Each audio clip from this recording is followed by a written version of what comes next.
came up, and I thought, oh, he's going to give me a hard time, and he goes, I just want to thank you. Like you really changed my bass playing, and it was the best thing that could have happened to me. So Nice. those guys worked hard.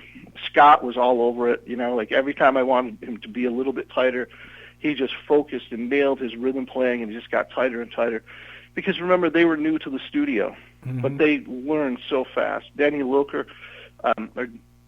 Spitz, he and I wound up with this great synergy, this great communication where doing his solos, he would just look at me and go, do it again. Like we wouldn't even have to talk about it. And he was just, so great. And Charlie came in, and like I said to Charlie, you're going to be like the hero of modern drummer because, so many drummers are going to emulate you. And Charlie, I had almost nothing to say to Charlie. In fact, I probably stole more from Charlie than I gave him.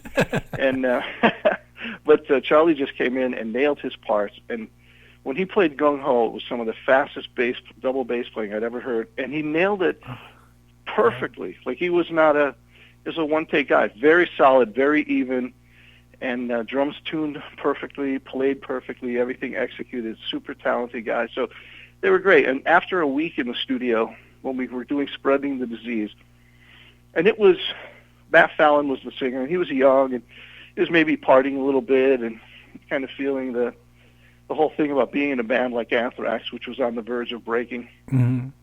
At the end of that week, I said to the guys, this is not working out. This is not, he's not the guy at this moment in time who's going to get you to the next level.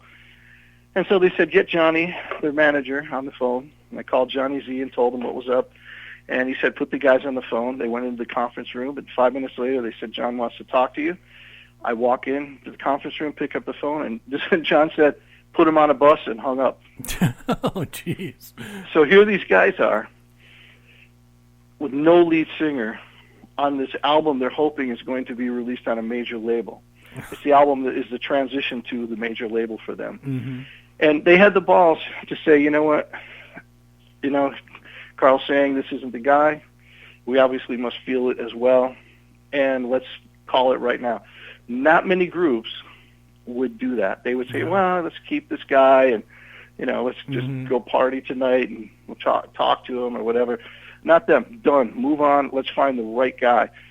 And fortunately, my friend Andrew Duck McDonald, I had written the Thrasher album with, who was Blue Cheer's guitarist and, great guitarist, Shakin' Street and so on. He said, there's a singer up here.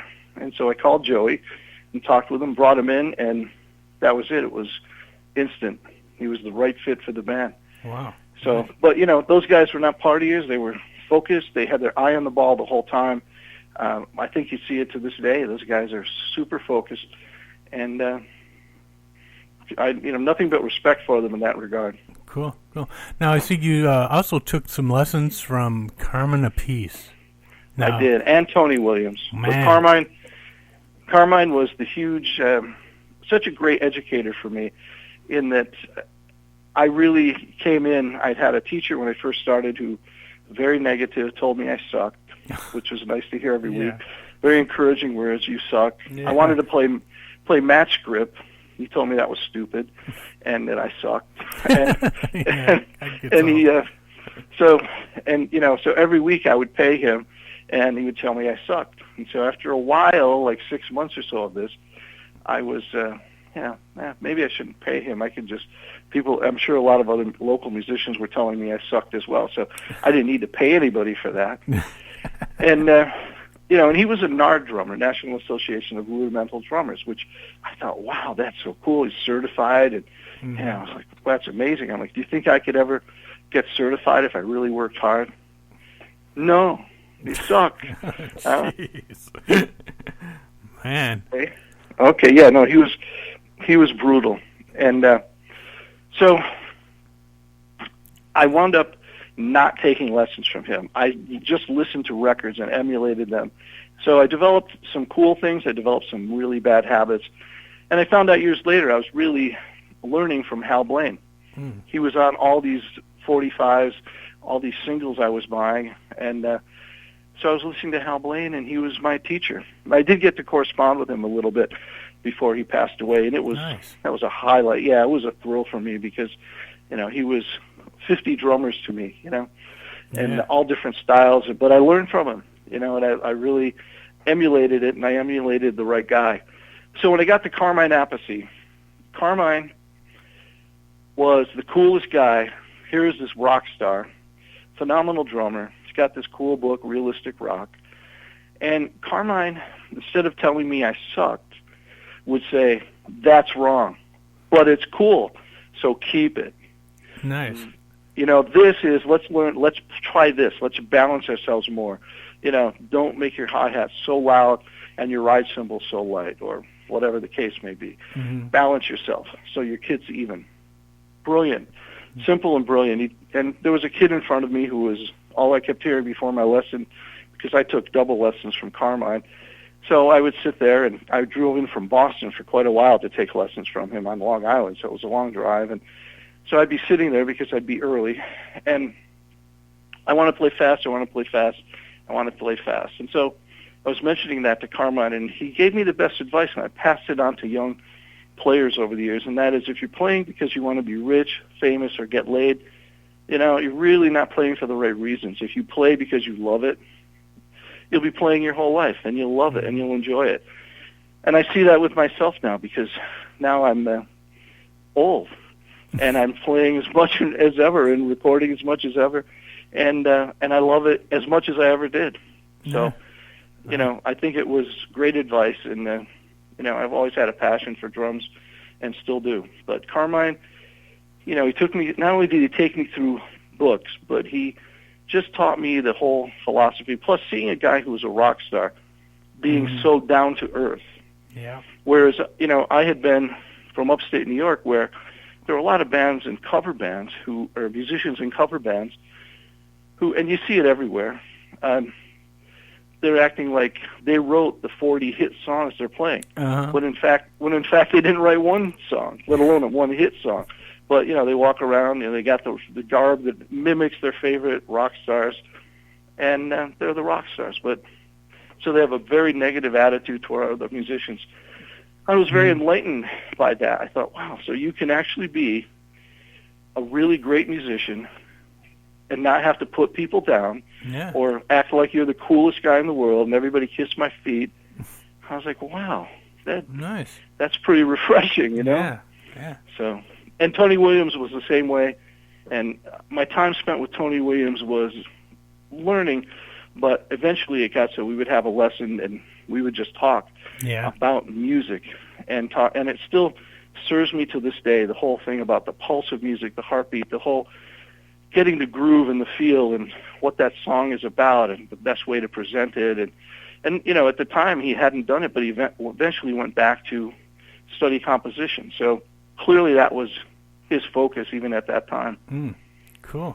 Now, and I always want to thank my friend Billy Hilfiger, who's since passed, way too young, but Billy was the one who hooked me up with Tony Williams, and I always appreciated that. He was working at Manny's Music, and he goes, Carl, Tony Williams came in and I have his number. You should call him and see if you can get lessons.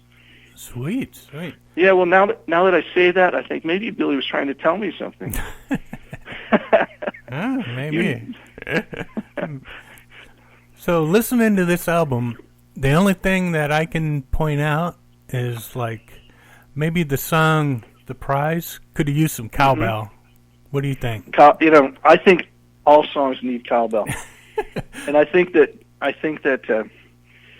because you said that, I'm going to get a foot pedal hooked up to a cowbell. There you go. Next to my hi-hat, so that I can do that gonk gonk gonk gonk gonk gonk gonk gonk gonk gonk, the little cha-cha beat. I'm going to play that through every song. There you go.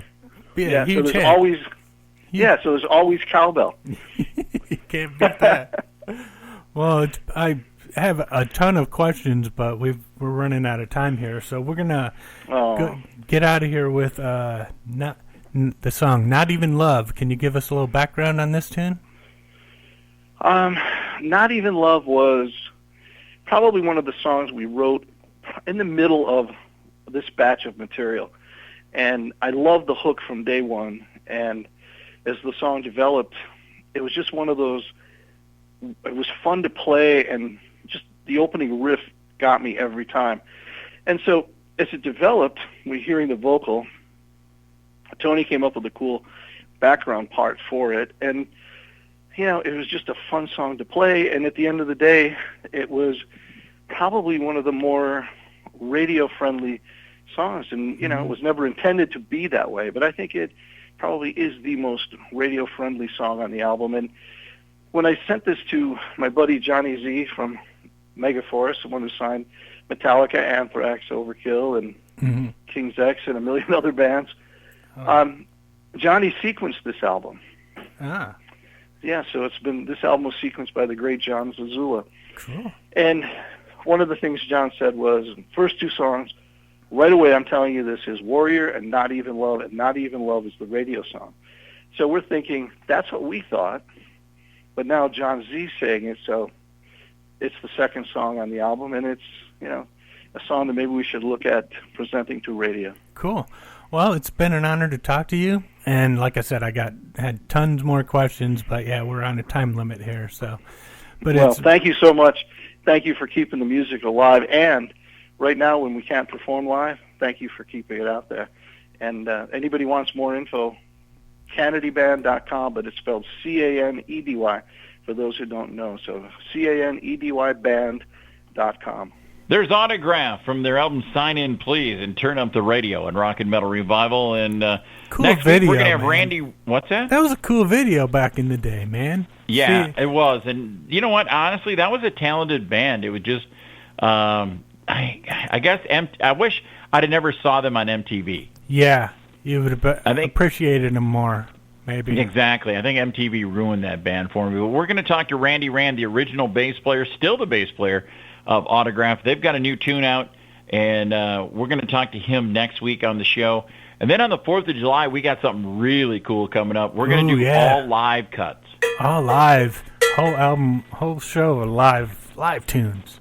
Live tunes. Cool. And, all right, so I'm looking forward to both those shows. It'll be set to the fireworks displays, too, everywhere that you watch. If you're listening to the show, display. Yeah, it could be your neighbors. It could be a big wherever you are. It'll match up with everything going on outside. So, get that. Yeah, get your neighbors together. It took a lot of time to get it all coordinated, but we're all set. We're all ready for it. We want to thank Carl-Canedy for coming on the show. That sounded like you had a lot of fun talking to him. Yeah, I had to actually edit it down because the guy could talk so much. And so, yeah, I'm going to put online on our Spreaker interviews thing. I'll put the whole interview up there later. So. That's awesome. And remember, you can listen. If you missed an interview, you can always catch us on our Spreaker. Thanks to all our affiliates. I'm getting out of here. I just looked at the temperature gauge in here. It's 86 degrees. I'm out of here. Yeah. So until next week, please don't drink and drive. Smoke and fly. Peace. This brings to an end another edition of Rock and Metal Revival. If you enjoyed it, tell a friend. If you didn't, tell two. Until next time, this is Rock and Metal Revival.